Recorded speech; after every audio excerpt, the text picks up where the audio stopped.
Okay, here we go. Here is me doing stupid dance.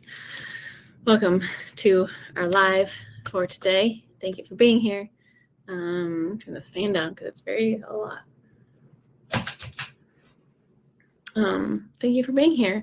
Happy to be here every Tuesday and taking your questions about singing, whatever you got going on in your singing life.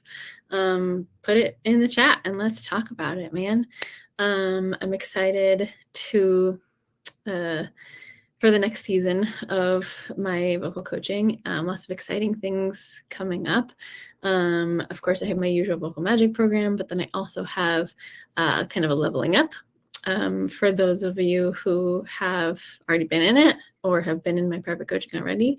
And then I have kind of a level down, so to speak, for those of you who a big 6-month program is just like too much of commitment. So those two things are going to be announced in the first couple months of the next year. I'm really excited about both of those options because so far I love my vocal magic cohorts, but I felt like we needed a place for those people to go, and then also a place for those people who that kind of commitment is just like a little too much right now.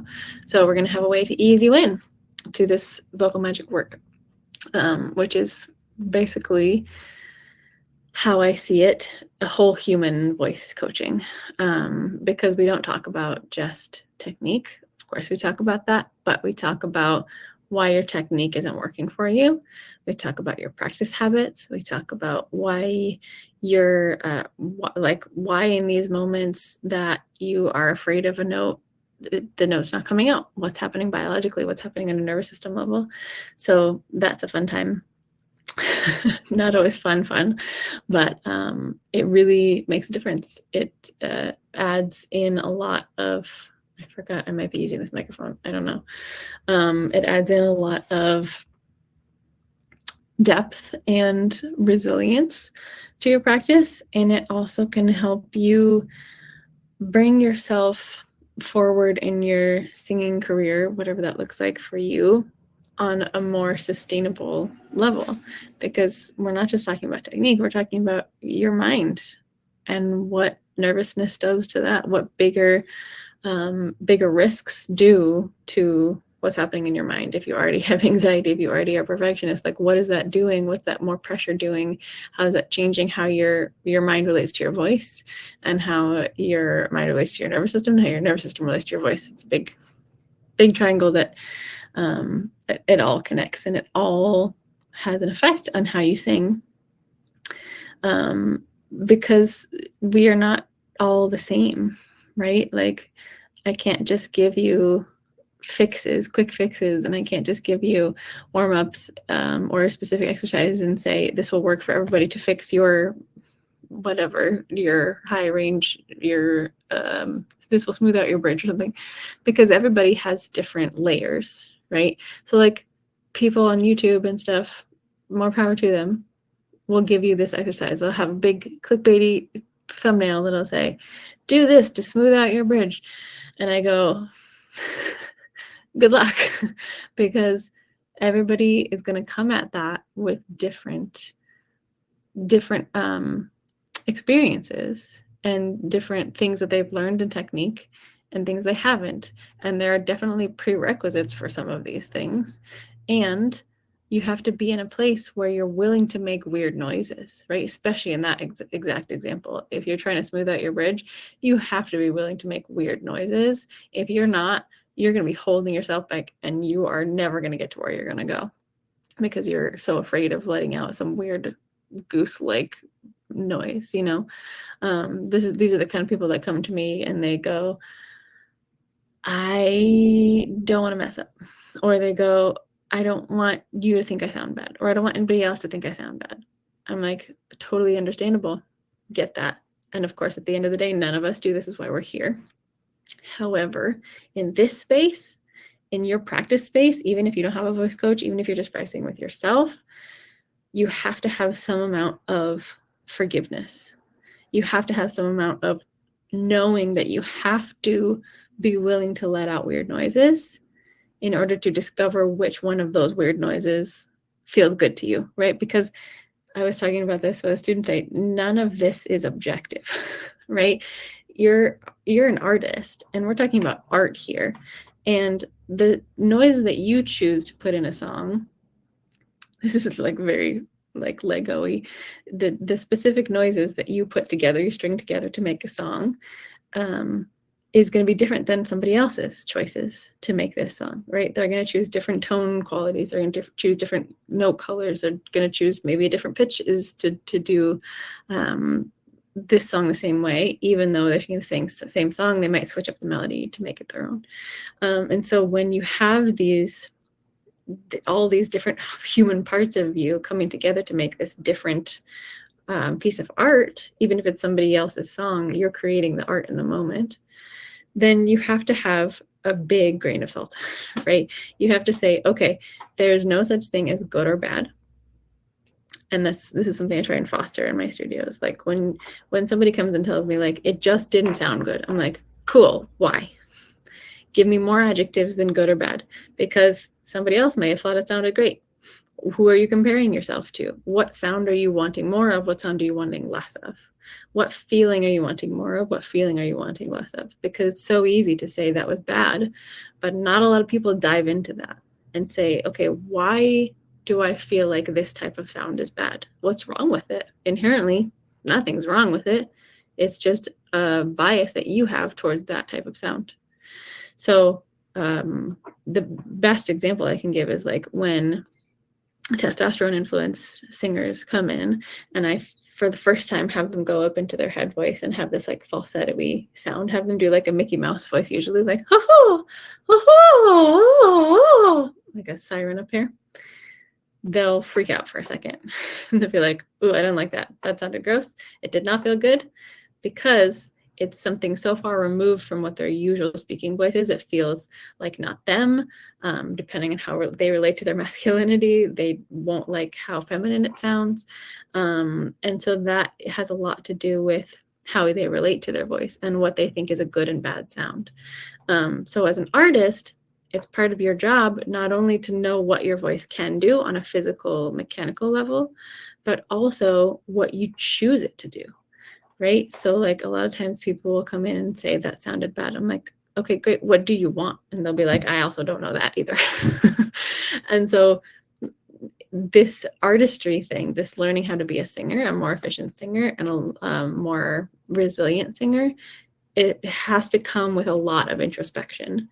It has to come with a lot of knowing your patterns and knowing why you go a certain way. Like maybe you have a really strong fight reflex, right? And so when you're trying to go for a really big high note, your first instinct is to just muscle that out, right? Ah! And then you feel that tightness, you feel the strain, you hear that sound, that feels like you're working too hard. But in that moment, it's not just that you can't hit that note. It's that there's something blocking you from making a different kind of sound. And if the thing that you want is like, if you first of all come off the note and say, oh my God, that was bad. Let's dive into that. Let's unpack that. What do you mean by it was bad? Okay, it didn't feel good. Great, number one. It didn't sound good. Okay, what do you mean by good? Like we have to unpack all the things that you believe about how your voice should sound. A lot of it is usually related to how you compare yourself to other singers that you like, how you have related to singing earlier in your life, like if you were in choir, if your family sang, if you had musical parents or not, like what did they say about your voice? A lot of this stuff comes from like very young ages. So it's not just mind reprogramming at this point. It comes with your biology, right? So like your nervous system is formed when you're very, very young. And so if you relate to this really squirrely note, as they say, as bad, let's talk about why you're trying to push so much to get that note to happen. What about that big high note makes you feel unsafe so that you feel you have to really push the envelope to make that happen? You feel like you have to add all of this weight and extra tension. Why is that? Why do you feel unsafe in that moment? And so we ask all these questions. And instead of just saying it's bad or good, we look into, okay, what did you intend in that moment? Did you intend to have a prettier, open, more Broadway sound? Or did you have the intent to have a big, belty, really powerful sound? If one of those is the case, let's talk about how to get there without all the pushing and the tightness and the battling yourself on the inside. Because a lot of these patterns that come up are how we relate to conflict in general. Like we relate to a hard situation. Like if somebody comes up to you and is like, hey, you disrespected me. Like what's your first instinct in that moment? Is your first instinct to run away? Is your first instinct to like be like square up and be like, what's up? Is your instinct to be like, okay, whatever you say, cool. That's usually how you're going to approach big notes, runs, hard things that you perceive as hard in your singing. And that's what your body's going to do on a very basic biological level. And you can't really resist that because it's your biology, you know? So as an artist, before we even get to the conversation sometimes about what do you want to sound like, what feeling do you want to invoke, when you're just working on how to technically execute a song or a certain line that you feel is hard or beyond your skill level, let's talk about how your body is reacting to that the moment you first try it. Do you like, just being aware is the first step, honestly, because so many of us just sing and we're at the mercy of our voice. Like, oh, is that going to come out today? I don't know. We'll see. And so we don't come at it from a place of scientific inquiry. We come at it from a place of, I guess it's feeling how I'm feeling today. And if it comes out squirrely, that's just me and I suck and can't change that. But that's not what voice training is here for. Like if you're in the world of voice training, we need to come at it from a place of, okay, it didn't go how I intended. Let's walk it back and say, why? Why did I try and really over effort that big belty note? Okay, let's ask myself that question. It's because I was feeling scared of it. I wasn't sure if it's going to come out. So I really put all this effort into it towards making that note happen. Okay, let's go one level deeper. Why were you scared of that note not happening? Do you have evidence of that note being ugly and somebody else not liking that sound? Like, was it somebody else that didn't like it, or was it you that didn't like it, and why? A lot of this stuff is very very biologically based, like back in the caveman days. Like we have our biology from being cavemen, and knowing that if somebody doesn't like something you do, they might kick you out of the group. And when you're kicked out of the group, it means death, right? Your survival instinct is kicked in. So a lot of us, if you get deeper and deeper under these issues that you're having in your voice, it goes back to your biology. Like, I am scared of making a bad noise because I don't want to get kicked out of the group. I want to survive. I need that group to like me in order to survive. So a lot of this stuff, before you can even think about being an artist and approaching each of these lines in a song as how do you want somebody to feel, like on a technical level, if things are not going how you want them to, let's look at why, what you believe about how you relate to these notes, how you relate to your higher register, how you relate to your lower register, how you relate to a big, belty, powerful sound coming out of you. A lot of people come in and they're afraid of being loud, afraid of making any big noise whatsoever, because they've been taught, especially people who have been raised as women, estrogen influenced voices, we have been taught to not be loud and to just be quiet and pretty and perfect. So just that loudness is hard for people to get over because it's on a biological level. It's a very scary thing for them. So once you ask yourself these questions, you know what your patterns are, then we can start to get into the artistry. Like, okay, now I can hit that big belty note without all the extra strain. I know I need to open up. I've been working on my nervous system, and I know that these things are not as scary as I think. I have done it many times. I've given my body evidence to know that it's not a scary note anymore. I can open up and just let it fly. Cool. Now, as we go into being an artist with the song, we have more choices, right? That's my goal for everybody, is to be like, okay, what is the only way you felt like you could make that note happen before? Let's see if we can find a couple different extra options. And then you can choose, oh, maybe I don't want this line to be so pedal to the metal, give it everything I got, like hardcore metal sounding. Maybe I want it to pull back, and maybe I want it to be easier and lighter and tender, more tender, so that I can come back and find a bigger climax of a note later on. Because what being an artist is showing how you feel about something. It's telling the story as it relates to you as a person. And it's part of being an artist is like cutting your chest open and showing the world your heart, right? And so if you're scared of hitting a note, you're not even going to be feeling safe enough to get anywhere close to that, you know? So this is why we talk about the nervous system so much, because you have to feel safe with yourself in order to be the artist that you want to be, in order to make those different choices, in order to have more than one choice when you're approaching a note or a run or whatever it may be. You have to feel safe first. If you don't feel safe, you're going to crack open your chest and you're going to feel like a freight train ran you over the next day, because you opened yourself up in a very, what your body perceived as dangerous situation, right? So we have to know when our body is not feeling safe. We have to know when our ego and our gremlin is way over involved in the situation and what that's doing for your body on a biological level. That fight, flight, freeze stuff is not just in your nervous system, it happens in here too. Your gremlin is all those voices that you know super well, the one that's always in your head going, are you sure that's the right thing to do? I think you should make a different choice. I think you should stop being so loud. I think you should, stop even trying to be a singer. Those kind of voices. Who do you think you are? What are you doing? You're not good enough, etc. Those kind of voices affect your nervous system too. They will heighten the feeling of unsafety. And so then when you go for that big belty note, your gremlin's in your head going, you better not. You're just going to mess up again like you did the last 2 times.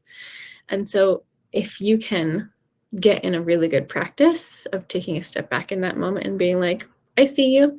You're not a real voice I need to listen to. You're just my gremlin. I know your name and I can tell you to F off like I've done 800 times already today, right? And so then you have your gremlin free moment and you can be like, no, I am safe in this moment. I am safe to make weird noises. I am safe to try this big note. And because I've been training my voice, I know that in order to hit that big note, there's no amount of muscling and forcing and over efforting that's going to make it happen the way I want it to happen. It has to be an open release situation. And if your body needs to control something, put it in the abs, right? Send that energy down, send it into these bigger torso muscles that can handle it, instead of allowing this to be the thing that is the equal of how you're feeling on the inside. That just happens normally to us as humans anyway. Like when we're feeling tense, we go, I don't know if you notice, like sometimes when you're trying to reach something, you go, your throat closes up. Right? It's that reaction that your body knows that nothing can come down your throat right now. I need to make sure my body is safe in order for me to make this effort happen, right? Like if you're about to do a crunch, you go, throat closes up, right? So it's this reaction that your body has, totally natural, but it's these kind of things that while we're singing, we kind of have to work on untraining so that in the next couple steps, you have the ability to make the choices as the artist that you want to be, right? So if I'm singing a very quiet song, like I just posted a cover of Billie Eilish's What Was I Made For, which is a very quiet song. She just goes, I used to float, now I just fall down, like 10% volume at the most, the whole song. If my go-to is to fight, if I go up high on that chorus and my body's so used to fighting, I'm going to try and go, and I'm going to tighten up, because that's my body's reflex. As I go up to that high note in the chorus, I'm going to be like, and right? It's going to close up on me and I'm not going to get the chord closure that I want. I'm not going to let my voice be doing what it does best, is resonating and making noise, because I'm overdoing, I'm over pushing, I'm over fighting in here. Hopefully that makes sense. Is this relating to you? Let me know. Give me an emoji of some kind. So yeah, before you can be the artist, you have to know your patterns. And then we can train ourselves to find evidence in the opposite direction, right? So like we, in our voice training sessions, or even by yourself, you can do this. Try and just make silly noises. And when you're doing that, your body has so much less pressure on it to use that mechanism. It can open up more freely. It can relax these vocal muscles. You can start to practice sending them down into your abs, bending your knees, whatever you need to make that happen from a lower place, and pull that from here. So this is your gas pedal. This is your steering wheel. Gas pedal, steering wheel.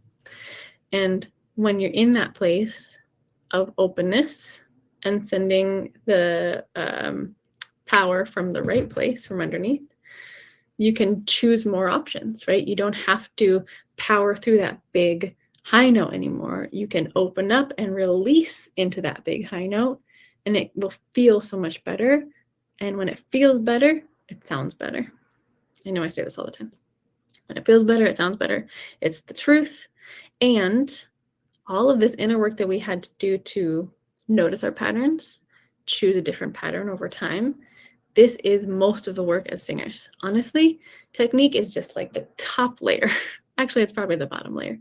But if you're struggling to even make those techniques happen without tightness and without something blocking you, we have to look at what's happening on a nervous system level, on a mind level, and just notice how you're relating to your own voice. Notice how you are relating to this big high note that's going to come. Notice how you're relating to this run that you've been practicing a bunch, and it sounded great in the shower, but for some reason in front of somebody else, it gets muddy again. Why does that happen? I don't think it's a technique issue. I think it's because of how you're feeling all of a sudden when you're in front of somebody, right? So we do this work. We notice our patterns. We love them. That is the next most important step. Loving your patterns, not resisting them, and saying, oh, okay, I know because I'm a fighter, I'm about to, if I leave myself to my default, I'm about to try and muscle this big run. I'm about to muscle it, and I know better. Release. Let it happen. Let yourself come into that space of whatever happens, happens. And I know this is easier said than done, of course, but it takes practice, just like everything else, just like technique work takes practice. Changing how you think about a thing, how you relate to a certain thing in a song before you hit it takes practice. And over time, the big hurdle that used to be the big hurdle that used to make all of your muscles contract before you hit it, now, because I have practiced making it less stiff, I have practiced it messy, I have practiced it in many different ways. Now I have lots of evidence on a nervous system, on a mindset level, that I can do it and it can feel easy. And the way to make it sound the way I want to sound is to let the ease happen. That I make sure the line before I get there, I think, okay, I got to get into this positive feedback loop instead of the negative one, right? This is easy.